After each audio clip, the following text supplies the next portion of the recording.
Everyone, I'm Abigail.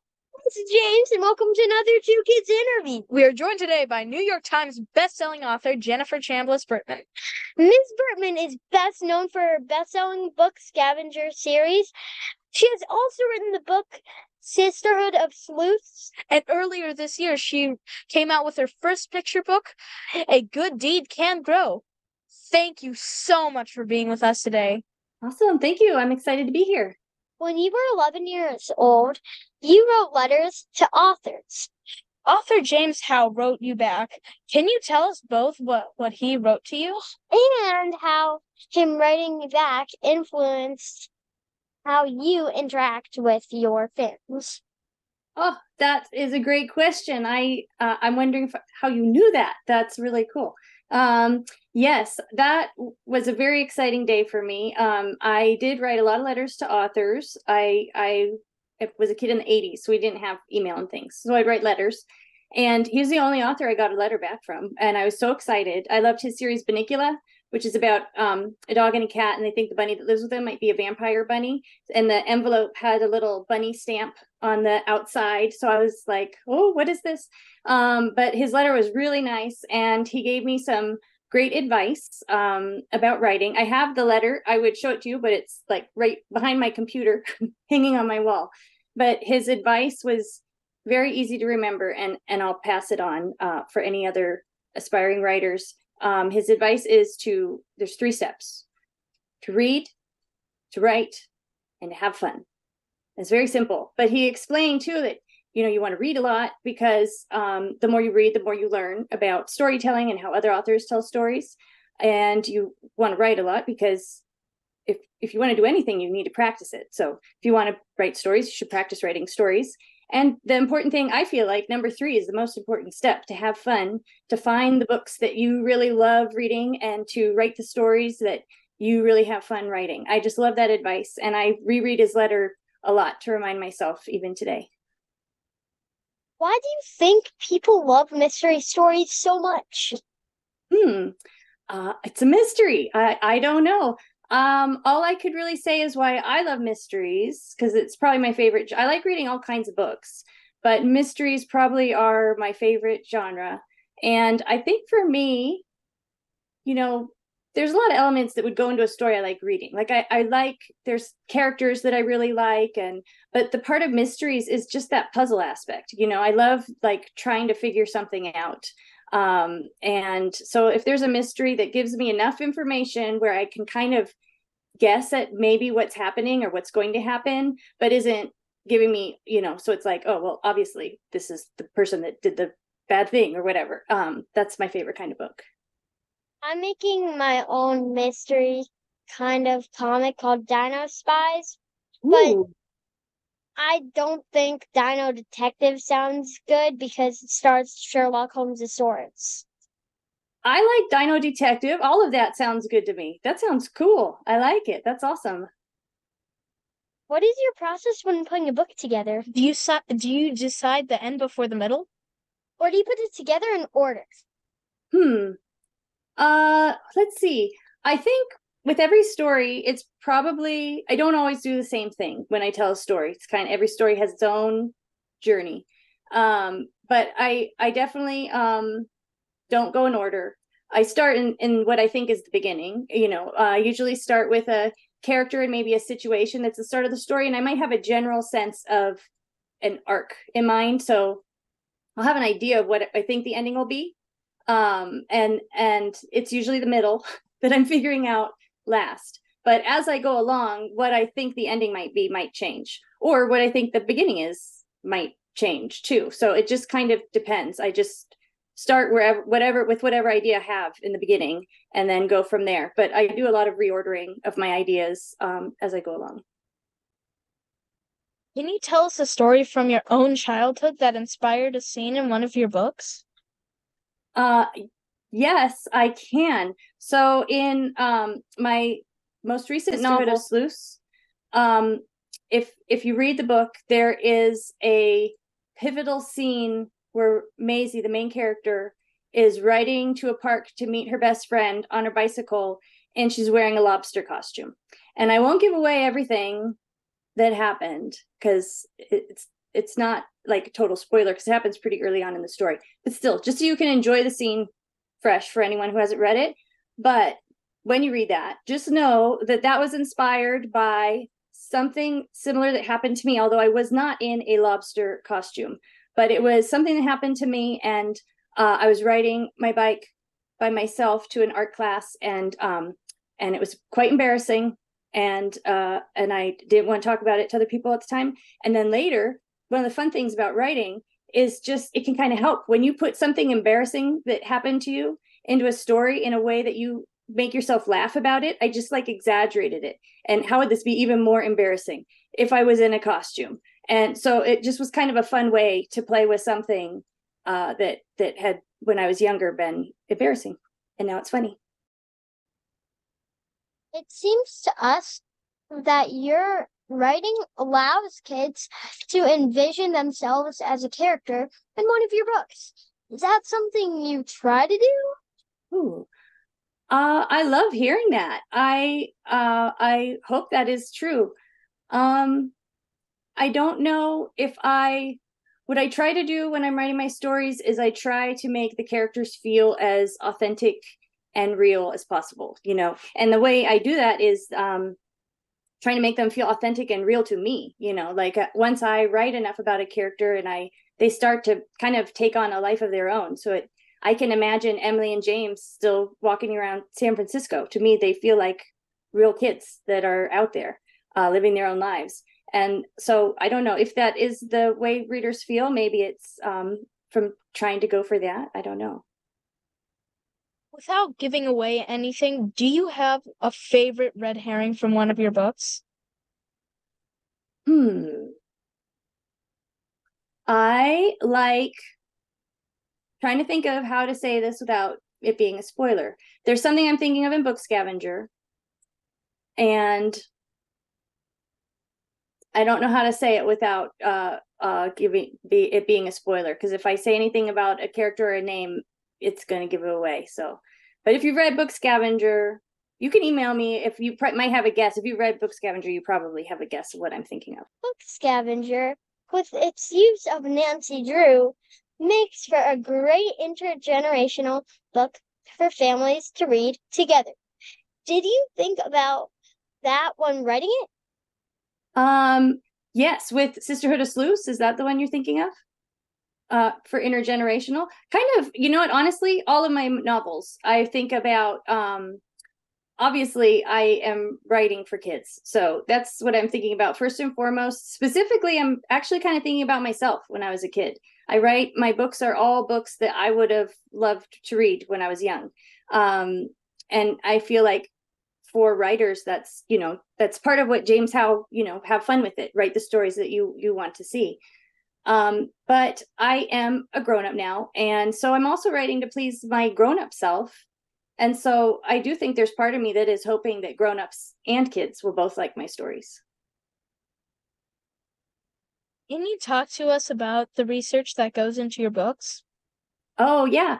Research is probably one of my favorite parts, because it's really, for me, research with stories is just, going down rabbit holes of following any kind of idea that pops in my head that thinks like maybe this might be connected to the story. So like, for example, with Book Scavenger, earlier on in writing Book Scavenger, I knew that Emily and James, they found a book in the BART station and they got chased. I had that scene, but I didn't know what was important about this book. And so I thought maybe there is a puzzle or a cipher in the book. And so that led me to read a lot about puzzles and ciphers. And I learned so many cool, interesting things. And, when I was reading about puzzles and ciphers, one of the things I learned about was Edgar Allan Poe, who's was a famous American writer of mystery and scary stories. He was a big fan of ciphers. And so I thought, well, that's an interesting connection because I'm writing a mystery and he's well known for mysteries. And so then I started to read about Edgar Allan Poe's life, and I learned some really interesting things there. And that sparked some ideas, especially for the character Mr. Griswold. And so that's kind of an example of how my research process goes. It's not very organized. It's really just the story leading me down paths, and I'll start reading more about different topics, and then it pops up an idea for me, and then I'll be back into writing the story, the fictional story. Wait a second. Character James, author James, James. So many connections. Whoa. James Howe. There's all these James. Oh my gosh. Are there going to be more books in the Book Scavenger series? Oh, I hope so. There aren't any in the works right now, I will say. As of today, there's nothing in the works, but I do have ideas in my head, and I know a lot of Book Scavenger readers would like there to be more. So I am hoping that I will be able to write more. We'll see. So stay tuned. Hopefully I will be able to, yeah. We have interviewed a number of authors who have had books banned. That means in those places, kids don't have the same access to books that we may have and may not be able to see themselves represented in books. Can you give us your thoughts on this? My thoughts on book banning? I think it's horrible. I don't know that there's a whole lot more to say about it than that. I think that people should be able to read the books that they want to read, and they should have access to them. And it's a very frustrating and sad thing that's happening right now. Kind of scary too. And it's especially hurtful. I think a lot of the people whose books are being banned, the books, or the creators, they are from marginalized communities. And so it can feel really personal, that it's not just about a book. And I just think that's horrible and sad. Rejection is a part of most writers' stories. Can you tell us about that part of your journey? Rejection from my journey. Let's see. It's definitely part of the process. I think if you want to do any creative endeavor professionally, you're going to have rejection along the way. One of the biggest obstacles for me, I think, was not rejecting myself, if that makes sense, because I think I was my hardest critic, maybe still am, but it took me a long time with Book Scavenger. I was writing before I started Book Scavenger, but then when I started writing Book Scavenger, I actually spent 12 years total on Book Scavenger, and I spent 10 years working on it before it got sold. And a lot of the time in those 10 years, I wasn't sending it out. I didn't send it out until the 10 years, it was just me rewriting the book over and over. I rewrote it 6 times before I sent it out to publishers. And I was just very hard on myself. And, I think I learned a lot and I grew a lot from that too. But I think that was my biggest obstacle is just continuing to believe in myself. And so, I have stories rejected all the time, but it's just part of the process now. And it's really, for me, just getting over that hurdle of like believing in my own abilities and the stories I want to tell. That's like the best part. Can you tell us exactly where you were and your reaction when you found out you were a New York Times best-selling author? Ooh, that is a good question. I was getting a little nervous if I would remember. I didn't know where you're going with that question. And I was like, oh no, am I going to remember where I was? But I do remember where I was that day. That was when my publisher had sent me on a tour to different cities. This was for the Book Scavenger paperback. And I was in North Carolina and in Southern Plains, Country Bookshop, fantastic bookstore. And I'd just done a really nice event with the bookstore. And I did 3 school visits that day with great groups of kids. It was a really good day. I had no clue that there was a chance at all that Book Scavenger would be a New York Times bestselling author. So my editor called and I answered my phone just thinking it was unusual for her to call, but I figured maybe it was something checking in with the tour or something. But I was not at all expecting that news, and I just couldn't believe it. And the only downside was that I was by myself, which, because I was on tour. But I took myself out to dinner and I got some ice cream. And then when I came home, my husband and my son, we went out and we got more ice cream. So it was fun. Can you tell us your thoughts and if you were at all concerned about artificial intelligence uh, and its future impact on publishing? Holy cow, you guys are asking the hard-hitting questions. Yes, I'm concerned about AI. I I'm concerned about AI, and I'm concerned about the impact it'll have on publishing. It feels so new to me right now, that it's I don't know. It's something that right now I just choose to focus on making up my own stories and hoping that people continue to value creative work and generating their own stories and not relying on a computer to make up something for them. Other than Mr. Howe, what writer has had the most influence on you? Oh, so many. So a lot of authors that I loved when I was young, I would say Lois Lowry had a huge influence. I loved her series, the Anastasia Krupnik series. A lot of people know her for The Giver, but those came out. They're still a great series, but I was older when those came out, and it was her Anastasia Krupnik series that I loved when I was young. And I met Lois Lowry at the very first conference I went to for children's writing. She was one of the keynote speakers, along with Lemony Snicket, like very early on. I think it might have been like the first book for the series of unfortunate events. And so that was fun. But it was really inspiring to talk to her. And Zilpha Keatley Snyder was another favorite author when I was young. And I actually was able to do an interview similar to what you guys were doing, except I was a grown-up. I was able to talk to her on the phone when I was a grown-up. And that was really inspiring. And Anna Martin, the author of The Babysitters Club, another favorite series from when I was young. And I was able to meet her in person. So I feel like all those, and there's so many contemporary, I could go on for days with contemporary authors that inspire me. But yeah, it's a great field. There's a lot of wonderful people writing books for children. We got the great read, write, and have fun advice Do you also have a smaller tip for something that you do when you're writing? that maybe a lot of people don't. Well, I don't know if a lot of people do this or not, but this is something that I remind myself all the time. And that is just to start somewhere with something, and then I don't have to have everything all figured out.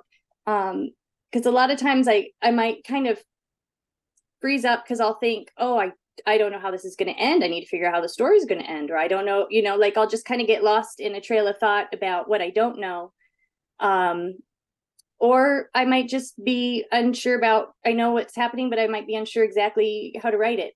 And I'll just kind of make myself dive in and keep going, not worry about what I don't know. We heard that you are writing a book around fans of E.T. who see a flying object. Can you tell us more about that and when we might get our hands on it? Yes, your research has been top notch for this interview.